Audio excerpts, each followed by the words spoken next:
Est-ce que vous l'avez déjà remarqué? L'obscurité disparaît aussitôt que la lumière arrive. Le rabbi de Lubavitch nous l'explique dans notre paracha, nous parlons de la naissance de Yaakov et de Esav. Yaakov représente cette âme divine que nous avons en nous. Esav, lui, symbolise l'âme pulsionnelle qui est en nous. Cette âme pulsionnelle qui se réveille lorsqu'elle voit, qu'elle désire, lorsqu'elle est attirée par ce qu'elle voit autour d'elle. Cette âme divine est là, c'est cette lumière qui peut tempérer ses pulsions, qui peut la calmer, qui peut apaiser ce combat intérieur que nous avons en nous, entre le bien et le mal. Sachons toujours écouter cette âme divine qui est là justement pour chasser cette obscurité, ces tendances que nous pouvons avoir, qui nous amènent vers l'inverse du bien. Et par cela, on illumine complètement notre personnalité, ce que nous faisons en étudiant la Torah et pratiquant les mitzvot. Boker Tov les Koulam, bonjour à toutes et à tous, je suis infiniment heureux de vous retrouver en cette magnifique matinée que Dieu nous offre sur la terre. J'espère que vous allez bien, vous avez passé un bon Shabbat. Eh bien on démarre la semaine dans la Gdoucha, dans la sainteté, et on prend avec nous toutes les forces du Shabbat. N'oubliez pas de partager, de liker et de commenter cette publication afin que nous soyons encore et toujours plus à étudier cette sainte Torah. Et rappelez-vous bien de cela, toujours, en tout cas on se le rappelle ensemble, mais pour les autres aussi, tout ce que nous faisons c'est pour faire venir le Mashiach, maintenant. Juste après ces quelques notes de Nigou, nous étudierons notre Tanya du jour qui aujourd'hui, on démarre le Kuntras Acharon, c'est la dernière partie du Tanya. Puisque vous savez que là nous entrons dans le mois de Kislev, et dans le mois de Kislev nous allons fêter, célébrer ensemble le Yutet Kislev, le 19 Kislev, qui est appelé le Rosh Hashanah, le nouvel an de la Chassidout. Et là, on repartira au début, au commencement de ce Tanya-là. Aïterelalaya, aïterelalaya, maïaya, aïterelalaya, ya, ya, ya, ya. Terelalaya, maïaya, terelalaya, maïaya, terelalaya, ya, ya, ya, ya. Aïterelalaya, maïaya, maïterelalaya, maïaya. Aïterelalaya, ya, ya, ya. Daridai, daridam, daridam, daridam. Ayam, daridai, ya, ya, ya. Terelalaya, ya, ya, ya, ya, ya, ya. Terelalaya, ya, ya, ya, ya, ya, ya. Terelalaya, maïterelalaya, ma. Aïterelalaya. Ay, ay, ay, ay, terelalaya, ay, ay, ay, ay, ay, terelalaya, ay, ay, ay, ay, terelalaya, dida, ay, terelalaya, ma, ay, terelalaya, ay, ay, ay, ay, ay, terelalaya, ay, ay, ay, tirida, ma. Aujourd'hui, nous démarrons le premier Siman, le Siman Aleph du Kuntras Acharon. Nous étudions bien sûr pour la Refoua Shelema de Avraham Nissim Ben Sultana. Nous étudions pour la Refoua Shelema de ce petit enfant qui s'appelle Eliyahu Yaakov Nissim Ben Yehosheva Ariela. Ainsi que pour Shlomo Dre Ben Solika, Leilu Nishmat, Nathan Avraham Ben Yosef Erina Fitoussi, Leilu Nishmat Ayori Alav Shalom. Et nous étudions pour le mérite de chacune et chacun d'entre vous. Il ne faut pas l'oublier. Siman Aleph Ayen Belikut Amarim Chelek Aleph Perek Mem. Ces écrits-là, qui sont basés sur une des parties du Likutei Amarim que nous avons déjà développé. Et c'est une ouverture, comme une introduction, dans laquelle le Rabbi Shlomo Zalman ici va nous donner les principes même de ce que peuvent être les différences qu'il y a lorsque l'on parle, lorsque l'on dit, lorsque l'on prononce des mots de Torah. Qu'est-ce que nous prononçons? Qu'est-ce que nous véhiculons? Les différences qu'il y a avec la pensée que nous avons quand nous faisons une mitzvah et que nous avons une pensée, une direction de pensée, une kavana particulière. Il y a une différence quand on étudie la Torah, qu'il y a un sujet particulier que nous étudions, que nous abordons, par exemple. Et parfois, on va étudier un texte qui correspond plus à une histoire qu'on nous raconte. Alors comment est-ce qu'on doit interpréter cela? Comment est-ce qu'on doit prendre cela? Quelle place nous devons donner à l'histoire, aux noms qui sont relatés dans la Torah? Quelle différence qu'il y a? Est-ce que ça va chercher quelque chose d'aussi puissant que quand on nous donne des recommandations, des commandements dans la pratique de la Torah et des mitzvot? Est-ce que c'est pareil? Est-ce que c'est différent? À comprendre comment celui qui lit des histoires dans la Torah C'est une description ici qui en réalité fait référence à toutes ces notions-là, qui sont autres que, comme nous l'avons dit, des enseignements concrets. Comment cela peut être relié et attaché à ce que nous appelons la Chokhmaïla. Qu'est-ce que c'est la Chokhmaïla? C'est la sagesse suprême, supérieure de Dieu, celle que Dieu a tout au-dessus de tout, celle qui précède tout, le suprême, le supérieur. Et on va le voir, en fait, ça a des conséquences sur ce que nous appelons le modèle de l'homme qu'il y a dans les mondes supérieurs. Il y a l'homme ici-bas, et il y a son alter ego, il y a ce qu'il est, son modèle spirituel, son modèle du monde élevé, supérieur. Et en fait, nos agissements ici-bas ont des conséquences dans ces mondes parallèles à nous. Quand nous disons en haut, vous l'avez compris, on l'a déjà expliqué ensemble, nous parlons en fait de ce qui nous entoure. Ça n'est pas juste une autre planète, c'est nous, mais les différentes dimensions de notre personne qui nous entourent. Cette partie-là de la Torah que parfois nous ne comprenons pas. Il y a par exemple, vous savez, la loi, ce que nous appelons la halakha, que nous arrivons à comprendre. J'étudie un texte, on me dit il faut faire comme ça ou comme ça, on me dit comment il faut agir. Parfois je peux le comprendre. Parfois je ne comprends pas la raison, mais je comprends comment est-ce que je dois agir. Et donc je comprends que la fonction de la halakha que je viens d'étudier, elle est là pour me dire comment est-ce qu'il faut que j'agisse. Il y a un lien direct entre l'intelligence supérieure suprême qui se trouve dans ce que j'étudie et ce que je suis en train de faire moi-même ensuite, en accomplissant cette halakha. En fait, à ce moment-là, ce que nous appelons cette chokhma, cette sagesse qu'il y a dans cette halakha que je suis en train d'étudier, elle est reliée à ce que nous appelons la chokhma qu'il y a dans le monde d'Atsilut, un certain niveau. Maintenant, quand j'étudie la halakha, je peux y arriver, parce qu'il y a une forme d'expression concrète que je suis capable de saisir dans mon intellect. Cela a des conséquences réelles dans ma vie. Alors que quand je lis une histoire qui nous est racontée dans la Torah, c'est juste une histoire, et il n'y a pas de quoi saisir et donner un impact et une influence concrète, pragmatique, dans ma vie concrète. C'est juste une histoire. Quelles conséquences dans ma vie? C'est la même chose quand je réussis à comprendre, en fait, toute une construction superficielle et extérieure qui dépasse ma vie concrète.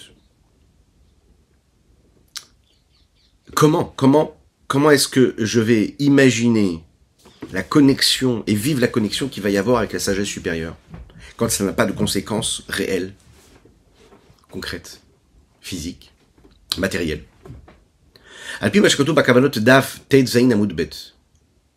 On rapporte ici ce qui est dit dans la Kabbalah,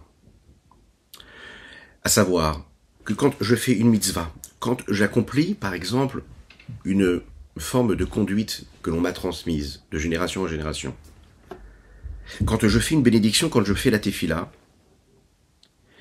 il y a en fait dans chaque élément, c'est ce que nous dit le Sefer HaKavanot, une kavana particulière que je dois avoir. Une intention, une concentration. Prenons un exemple.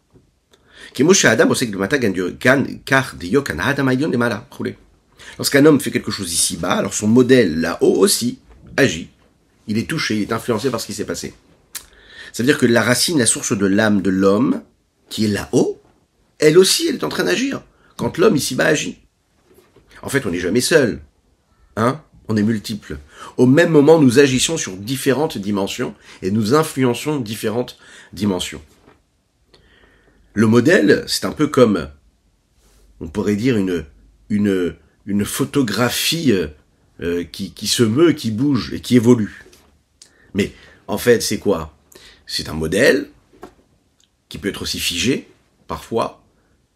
Mais ce qui est très intéressant de voir dans ce modèle, c'est la partie profonde, la racine même qu'il y a en elle. C'est-à-dire ce qu'il y a de plus supérieur.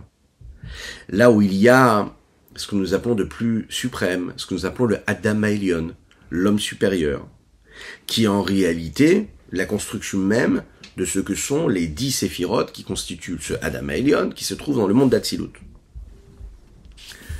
Ce modèle-là, c'est l'essence même de l'homme qui s'exprime à travers ce qu'il est, et c'est sa source.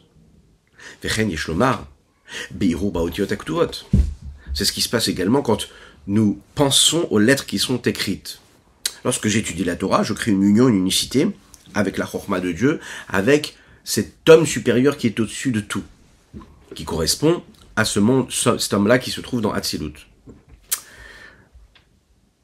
Le lien qu'il y a entre celui qui lit une histoire et la sagesse suprême est représenté ici par celui qui pense et qui imagine les lettres qui sont écrites et qui ne les prononce pas. La différence, elle est simple, hein. C'est que quand nous disons quelque chose, il y a quelque chose qui se passe, et ces paroles-là, elles permettent une projection, une communication, comme nous allons le développer un petit peu plus tard, et elles font qu'en fait, les mots permettent de s'élever, parce qu'il y a eu un acte. Parce que j'ai prononcé les lettres, j'ai exprimé quelque chose, j'ai matérialisé l'idée, et donc, elle peut s'élever, elle peut monter de niveau en niveau. L'expression par la bouche des lettres, de la parole, qui sont écrites, permet de les élever. En fait, les lettres créent des mots, les mots créent une idée, et cette création-là, c'est une forme de création réelle, une entité qui s'élève. Alors que quand je pense, alors je suis relié avec quelque chose, mais ce avec quoi je suis relié, c'est quelque chose que j'ai moins matérialisé, quelque chose qui est beaucoup plus abstrait, qui a pris beaucoup moins forme. L'Echaim.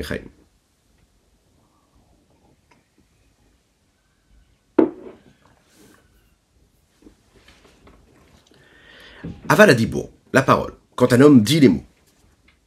Yeshlomar de Bokav et Salek la Hatzilut Mamash, il faut savoir qu'à ce moment-là, il réussit à percer et à élever vers Hatzilut véritablement ce qu'il a dit. Lorsqu'il raconte une histoire, par exemple, qu'il y a dans la Torah, ça reste quelque chose de beaucoup plus profond.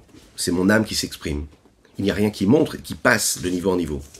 Et même lorsqu'elle arrive jusqu'à cet homme-là supérieur que nous avons appelé le Diokan, ce modèle de l'homme supérieur, ça ne va pas plus haut.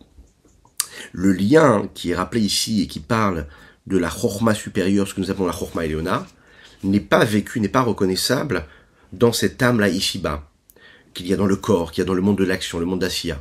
Seulement uniquement dans ce qui se passe là-haut.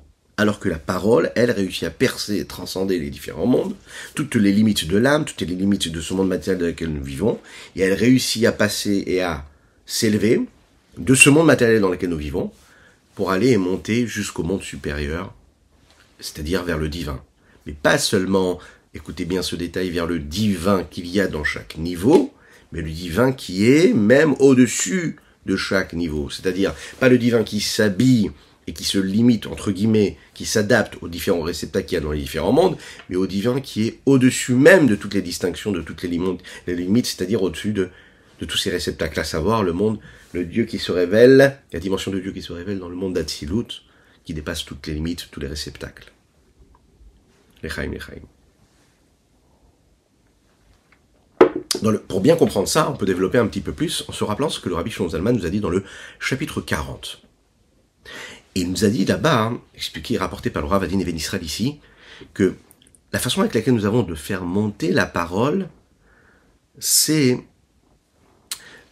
grâce et à travers la kavana que nous avons. Et cette kavana, l'intention que nous avons, elle dépend de deux choses. Elle dépend de l'amour que nous éprouvons et de la crainte que nous éprouvons.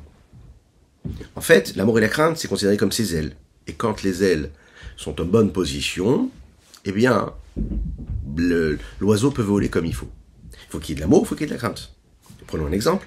Lorsque la pensée, lorsque le sentiment, l'amour et la crainte, elles se révèlent, et parce qu'elles se révèlent dans ce niveau d'atsilut de l'âme, alors cette parole-là crée en fait, grâce à la kavana, un lien direct avec la atsilut, le monde d'atsilut.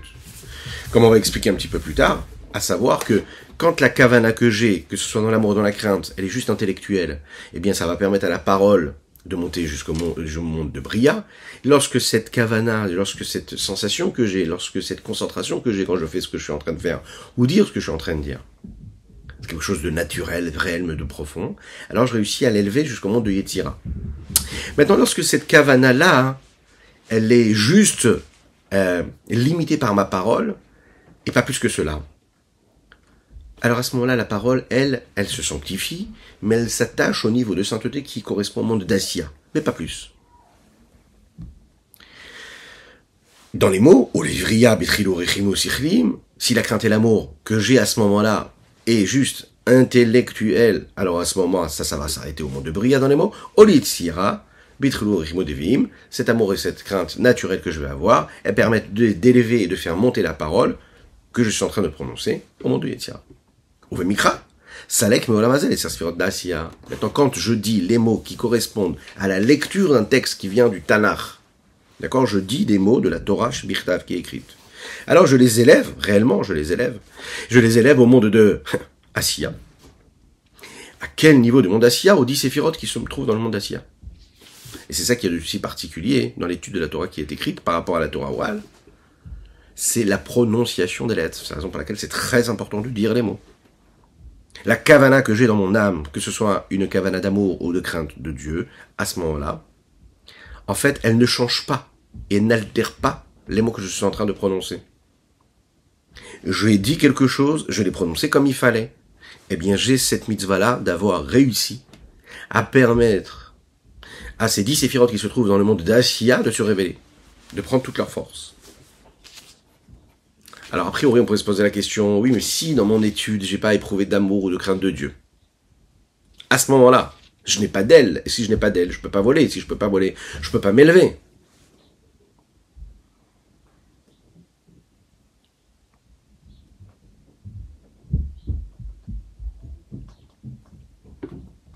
Alors, comment expliquer ça?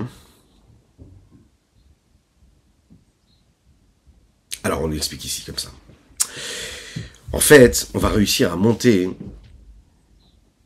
le principe même de cet acte-là que j'ai prononcé quand j'ai dit les mots, de ce mikra, de ce tanar que je suis en train de lire, de cette Torah écrite que je suis en train d'étudier. J'élève l'essence même de cette action-là dans ce monde-là, mais je les élève, et c'est déjà énorme, vers les 10 séphirotes qui constituent ce monde dans lequel je me trouve. Dans le monde d'Asiya, il y a 10 séphirotes. Ces 10 forces-là, ces 10 énergies-là, lorsque j'ai étudié de la Torah chez Birtav, je me connecte à ces 10 séphirotes-là. Mais ça veut dire quoi, je me connecte? Ça veut dire que je permets à ces 10 séphirotes de se dévoiler, de se révéler, et d'apporter quelque chose ici-bas. Dans chaque monde, on est capable de faire une distinction entre le monde et les 10 énergies qu'il y a dans chacun de ces mondes-là. Je peux même, a priori, constater un monde sans penser à ces 10 séphirotes-là. Le monde, en fait, c'est un espace de temps, et d'espace d'ailleurs, dans lesquels il y a des créatures, et les créatures qui s'y trouvent, comme par exemple, chacune avec sa distinction, le monde de Bria, ça va être les créatures de Bria, les mondes de Yetzira, les créatures de Yetzira, et ainsi de suite. Les 10 séphirotes, ce sont des niveaux de divinité qui correspondent à chacun de ces mondes-là.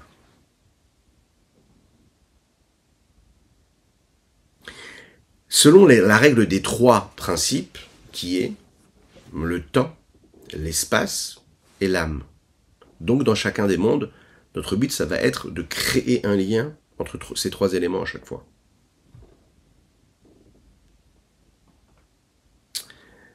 À chaque fois que je vais regarder, je vais constater, je vais avoir une expérience, je vais vivre quelque chose, je vais ressentir quelque chose dans chacun de ces mondes-là, en fonction de ce qu'il est.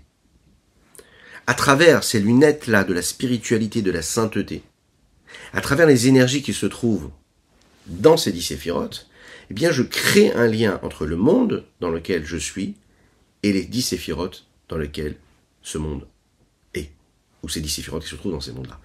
Elles permettent en fait, ces cavanotes que je vais avoir, ou pas d'ailleurs, eh bien de créer cette connexion entre la profondeur de ce monde, entre la racine et la source de ce monde, et ces 10 énergies-là qui sont les 10 séphirotes. En fait, il y a ce monde-là, ce domaine, qui peut être considéré comme matériel même, et il y a cette dimension divine, et moi je crée un pont entre les deux. C'est la raison pour laquelle on peut vivre une réalité qui est totalement, malheureusement, à l'inverse même de cette réalité divine. On peut avoir l'impression, quand on se lève le matin, de vivre dans un monde qui est régi sous d'autres lois. Et on peut vivre notre réalité comme ça. Et ne plus se rendre compte en réalité qu'on est à côté de la vraie réalité, celle de la réalité du divin. C'est la raison pour laquelle on a la chassidoute qui vient nous développer, nous dévoiler ce principe-là, et qui vient nous dire, non, sache que ta réalité, c'est pas celle que tu vois, c'est celle qui est autour de toi, celle que tu peux percevoir en allant chercher quelque chose au fond de toi, dans ton âme. Et les mots que tu vas prononcer sont capables de percer l'atmosphère, tout ce qui nous entoure, les différents firmaments qui nous séparent. Nous parlons d'un côté du matériel et du côté spirituel. Lorsqu'un homme parle, par exemple, eh bien, il est en train de sortir de son monde-là et il entre dans le monde de l'autre. Il partage avec l'autre. Il avait son monde intérieur et profond personnel, et puis il est entré dans le monde de l'autre, vers l'extérieur. Il exprime quelque chose, il crée un lien vers autrui. Les mots que nous prononçons nous permettent cela. Cette communication, elle existe aussi de manière spirituelle. Parce que je prononce les mots de la Torah ou de la Tefila, même sans amour ou sans crainte intellectuelle ou naturelle, parce que je prononce, eh bien à ce moment-là, elles sortent de mon domaine privé particulier, et elles vont dans un autre domaine. Et là, spirituellement, elles vont s'élever, elles vont percer les différents cieux, les différents firmaments, pour s'élever et monter le plus possible. C'est-à-dire vers la dimension divine qu'il y a dans le monde, dans laquelle elles sont prononcées, et le monde auquel correspondent les mots que je suis en train de prononcer. C'est la raison pour laquelle on avait développé aussi qu'il y a par exemple une partie de la Torah qui me permet d'étudier, je vais étudier la Mishnah, je vais étudier le Chumash, je vais étudier la Torah chez Birtav, la Torah chez Baal Peh, la Torah orale, je vais étudier la Torah Tassod, la Torah, tout ce qui est la partie kabbalistique, ésotérique, racibutique. Et à chaque fois, ce que je vais étudier va permettre de révéler une dimension divine d'un monde en particulier. Lechaim, lechaim.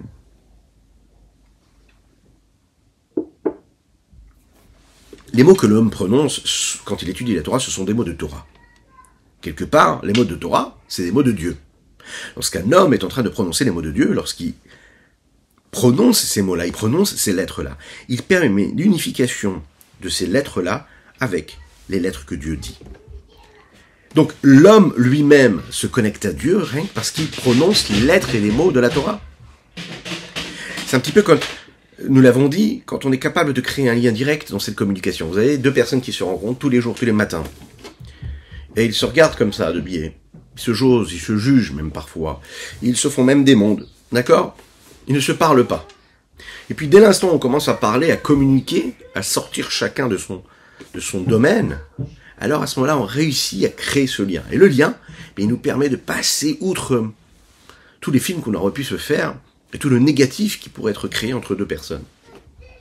Parce que le fait de sortir de son propre domaine à soi, privé, c'est déjà de créer cette connexion. Rien que le fait déjà de créer la connexion, eh bien on crée le miracle de la communication. Ce qui n'est pas le cas. Quand je ne dis pas les mots par la bouche, mais je les pense, eh bien à ce moment-là, je ne réussis à faire en cela que une association et une union, une unicité qui va se créer, plutôt une union, une unification entre la racine de mon âme qui se trouve, entre cette pensée que j'ai eue et la racine de mon âme qui se trouve dans la sagesse supérieure qu'il y a. En fait, il faut savoir que, à travers la pensée, on n'est pas capable de percer ces différents firmaments. Il y a un lien direct qui se fait avec la sagesse supérieure et suprême qu'il y a dans mon âme, c'est-à-dire à travers ce modèle supérieur du Adam Elyon, là-haut. Mais je ne réussis pas à percer tous ces différents mondes. Je ne réussis pas à révéler une présence divine aussi forte que j'aurais pu réussir à faire et à permettre, si j'avais prononcé ces mots-là, si je les avais dit.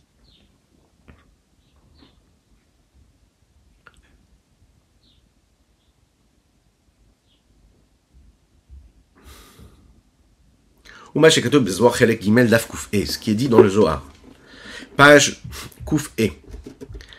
Troisième partie du Zohar. Le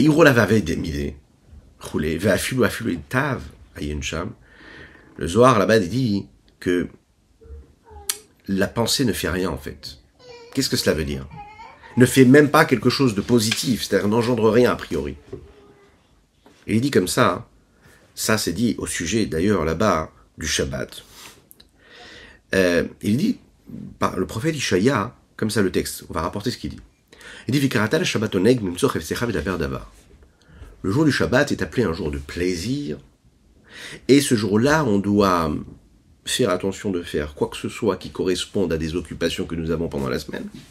Vedaber d'avar, et même de faire attention de ne pas dire, de ne pas prononcer des mots qui ne correspondent pas à la sainteté du jour du Shabbat, c'est-à-dire d'avoir des sujets de discussion et de prononcer des mots qui soient uniquement saints. C'est la raison pour laquelle respecter le Shabbat, c'est aussi dans la parole, nous le savons, la halakha nous le dit, il ne faut pas avoir des discussions qui sont profanes le jour du Shabbat.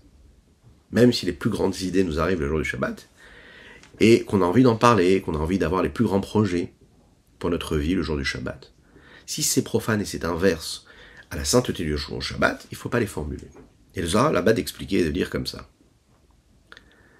Qu'en fait, la parole, même si ça n'abîme pas la sainteté du jour du Shabbat, comme par exemple un acte qui serait, que Dieu nous en préserve, un acte de profanation du jour du Shabbat, un acte concret, eh bien, la parole, lorsqu'elle monte, elle s'élève, lorsque je commence à la prononcer, elle a quand même une réalité, le Zohar nous dit, c'est la raison pour laquelle on y fait attention le jour du Shabbat, elle abîme la sainteté du jour du Shabbat. Elle a quelque chose, parce que la parole, elle fait partie d'un monde, le monde de la parole, comme l'action fait partie du monde de l'action. Et donc, elle a une forme de réalité, cette parole. Par contre, la pensée, il est dit là-bas dans le Zohar, n'agit pas. C'est la raison pour laquelle la pensée profane est permise le jour du Shabbat. Attention, profane, sachons raison garder. Est-ce que ça veut dire que c'est positif? On va le voir, il est dit dans d'autres textes qu'il est préférable même le jour du Shabbat de ne même pas avoir une pensée qui serait autre que celle de la sainteté du jour du Shabbat. Maintenant, ce qu'on voit ici, c'est quoi? Peut-être que du côté négatif, ça n'a pas d'impact d'avoir une mauvaise pensée.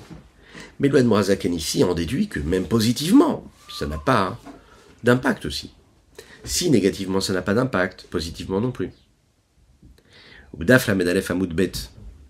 Également, dans cette page 31, Amoudbet, on comprend qu'en fait, la parole n'a pas d'impact. La pensée n'a pas d'impact. Il explique le Morazaken, il dit Yeshlomar dainu liit ara. Ça n'a pas d'impact au point de quoi? Par rapport à quoi? Par rapport au fait que je ne vais pas pouvoir réveiller quelque chose là-haut au point de réussir à le faire descendre juste avec une pensée. J'ai eu une pensée phénoménale. Je suis entré dans une forme de transe comme ça où je me suis concentré rien qu'avec ma pensée. Le jour du Shabbat, mais c'est pas suffisant.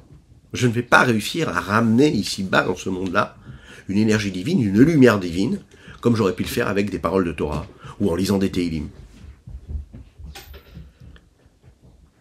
Rak machashavato nishara sham. La pensée, elle va rester là-bas. Et elle n'attire rien en retour ici-bas. Et on sait que tout le mouvement du juif ici-bas sur terre, de ce qu'il a à accomplir ici-bas dans ce monde, c'est le retour, c'est le shov, c'est-à-dire le shov. C'est-à-dire tout ce que je suis capable d'attirer vers moi, qui était là-haut, mais c'est de l'attirer, c'est pas de rester là-haut. C'est de faire que ce monde qui est obscur soit encore plus éclairé.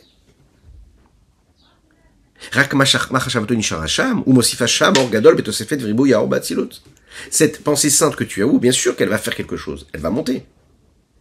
Mais comme il n'y a rien de physique et de matériel qui puisse la saisir, et donc la retenir, eh bien elle ne peut pas influencer quelque chose de physique. Donc bien sûr qu'elle va agir là-haut, qu'elle va engendrer beaucoup de lumière, mais ça va rester dans le monde d'Atsilut.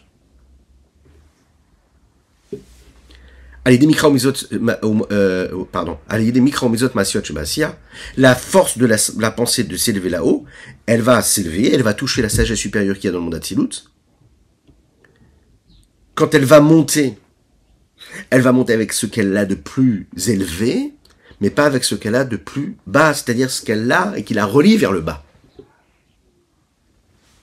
S'il y avait une parole qui avait matérialisé cette pensée qu'il avait eue, s'il avait agi et qu'il avait matérialisé avec un acte la pensée qu'il avait eue, eh bien, il aurait pu créer l'essentiel de la mission d'un homme ici sur Terre, à savoir Shikar et Chudule Mahala. Il aurait pu créer cette union-là supérieure suprême qui essentiellement se passe là-haut, mais qui ont pour conséquence Rakaperot Baolamazé.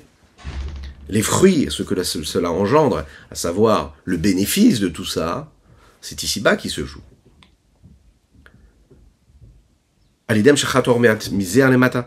L'influence de ces fruits là ici-bas, c'est-à-dire une petite lumière minime qui va réussir à faire descendre, ce ne sera pas aussi grand. À l'idée à Dibour Maasé, grâce à la parole ou à l'action. C'est-à-dire que quand je parle, quand j'agis, je réussis à faire descendre une influence du haut vers le bas, qui est très très grande, parce que je réussis à faire en sorte de bouger un petit peu là-bas toutes les énergies qui se trouvent dans le monde d'Atsilut, et je les amène ici-bas. Ça ne reste pas là-haut. Par contre, quand je pense seulement, eh bien, je ne fais rien descendre.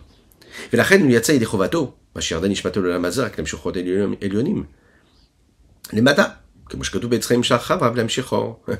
c'est la raison pour laquelle un homme qui pense seulement, eh ben, il n'est pas quitte de l'étude de la Torah. Il n'est pas quitte de sa tefila, parce que, comme le rappelle le Yitzraïm, il faut se rappeler bien d'une chose, que le but de la Neshama ici-bas sur terre, quand elle descend ici-bas sur terre, de l'âme dans le monde, ben, c'est d'agir, c'est de faire, c'est de créer quelque chose ici-bas. C'est de faire descendre des lumières du monde supérieur vers le bas. Et la pensée, elle ne le suffit pas. En même temps, on sait que pour faire, là maintenant, l'inverse, non pas à faire descendre quelque chose qui était là-haut, mais pour élever quelque chose qui est en bas, là, à ce moment-là, ça va être le mouvement inverse. On a besoin à ce moment-là d'une bonne pensée, à l'inverse de l'action, de la parole. La parole ou l'action, c'est quoi? C'est faire en sorte que l'âme qui est ici-bas entre dans le réceptacle de ce qu'est le monde, donc les limites du monde, et cette bonne pensée, aussi sainte qu'elle puisse être, je vais lui permettre de s'élever ensuite, par les lettres et par les mots, ou par les actions que j'ai pu accomplir. Parce que là, à ce moment-là, pour réussir à faire monter quelque chose là, non pas faire descendre, mais faire monter quelque chose là-haut, eh bien, il faut qu'il y ait l'amour et la crainte. Sinon, ça ne peut pas s'élever, il n'y a plus les ailes. Comme il est dit là-bas, dans le Sha'ar Hanevoua, ce texte fondamental de la Kabbalah.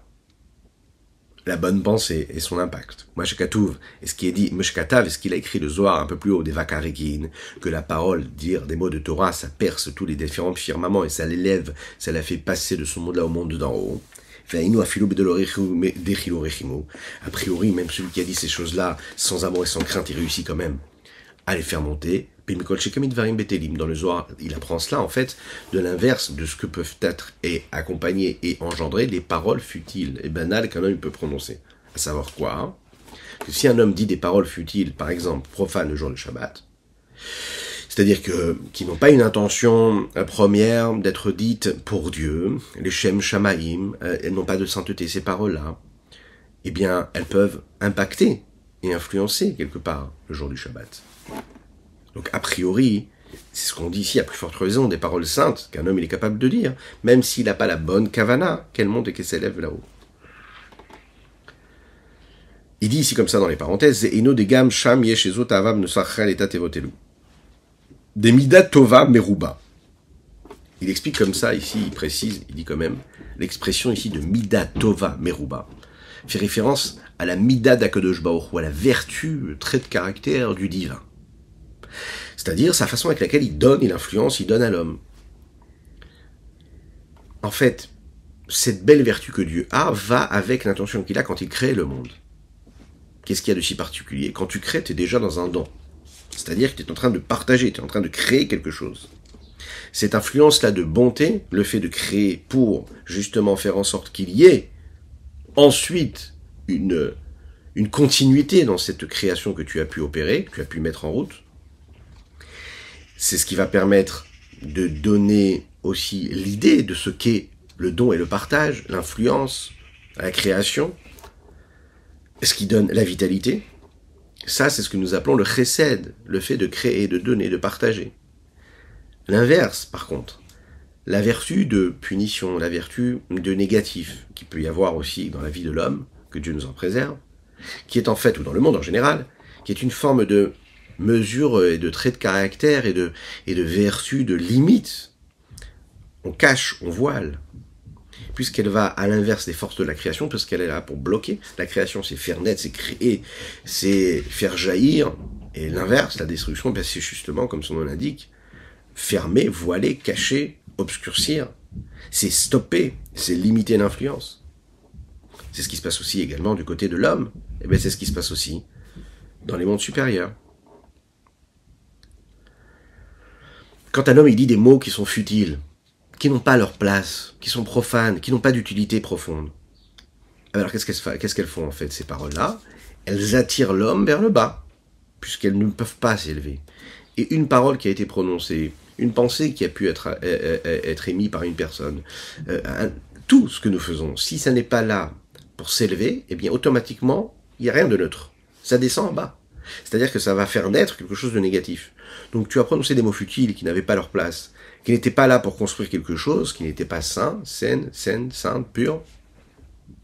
T'as engendré que du négatif. Comme le Rabbi de Lubavitch avait l'habitude de dire, et qu'on dit aussi également dans différents textes, dans le Lachon Hara par exemple, le fait de ne pas dire le Lachon Hara.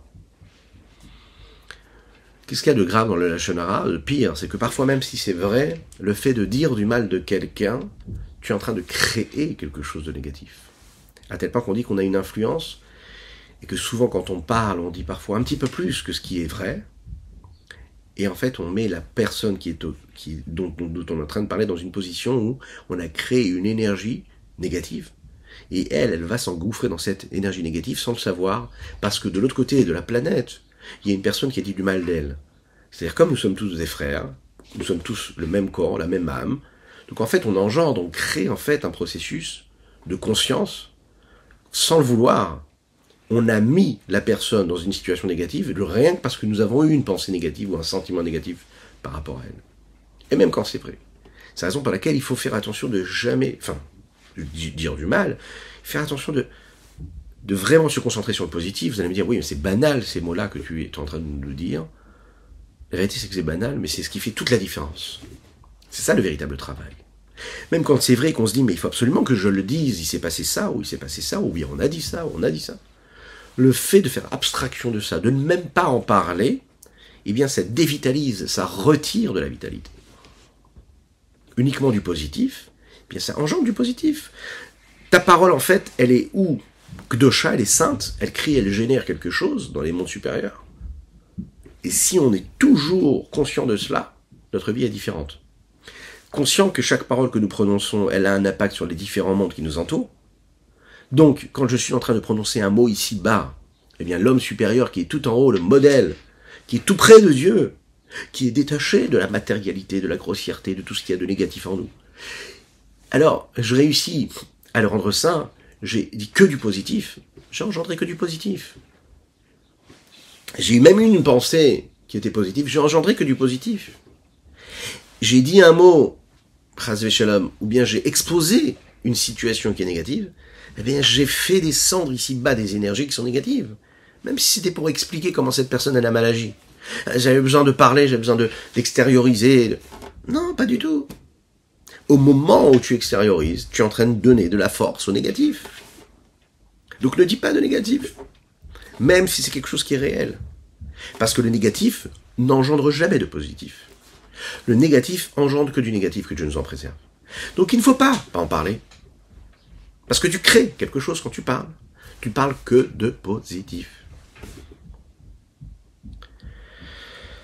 Il dit ici, maintenant une personne comme ça, qui dit des mots, et qui n'a pas d'amour, qui n'a pas de crainte, a priori, comment ça va s'élever, comment ça va monter. Il dit en fait, nous parlons ici des firmaments, cette élévation-là, cette évolution dont parle Zohar, parle des Reki'in. Et qu'est-ce que c'est ces Reki'in? Il dit c'est Dafka she'en echalot va'abatim, ce sont des mondes, en fait, uniquement superficiels extérieurs, on s'entend quand on veut dire ça. Ce sont des palais, ce sont des demeures, qui sont extérieures, dans lesquelles se trouve l'homme, Velo Begoufa Adam Elion, mais pas le corps de l'homme supérieur dans lequel lui se trouve cette pensée ou cette parole qui a été prononcée. Donc, cet homme supérieur-là se trouve dans ses demeures, il se trouve dans ses palais. Les palais et les demeures, eux, ne sont pas impactés parce qu'il n'y a pas eu cette avavira, cet amour et cette crainte. Mais l'homme supérieur, lui, profondément, a été touché. Et à plus forte raison dans les différentes dimensions de l'âme qui sont Nefesh, Ruach, Neshama, qui se trouvent dans le corps de l'homme à Elion. il y a le corps de cet homme supérieur. Dans ce corps de cet homme supérieur, il y a ce que nous appelons les différentes forces. Nous en avons parlé au début du cours. Les Esser Séphirot, les 10 Séphirot, les 10 énergies. Dans ces 10 énergies, il y a une lumière. Cette lumière qui est dans les 10 Séphirot, qui correspond aux différents niveaux de l'âme, à savoir Nefesh, Ruach, Neshama, cette lumière qui est dans le réceptacle, que ce soit, qui est là, on va le dire, comme l'âme qui est dans le corps. Et comme l'âme, dans cette âme-là, il y a différents niveaux, dans lesquels il y a ces différents niveaux, à savoir Nefesh, Ruach, Neshama, et bien la même chose, la lumière qui se trouve dans le réceptacle et dans les 10 séphirotes qu'il y a cet impact, il y a cette influence qui est créée. Et si dans le corps, on peut voir que la parole et l'action, oui, il n'y a pas d'élévation en elle, ni dans le corps, ni dans la parole, ni dans l'action. Seulement si j'ai eu de l'amour et de la crainte, à plus forte raison que je ne suis pas en mesure de les élever jusqu'à la dimension de Nefesh, Ruach, Neshama qu'il y a dans cet homme supérieur.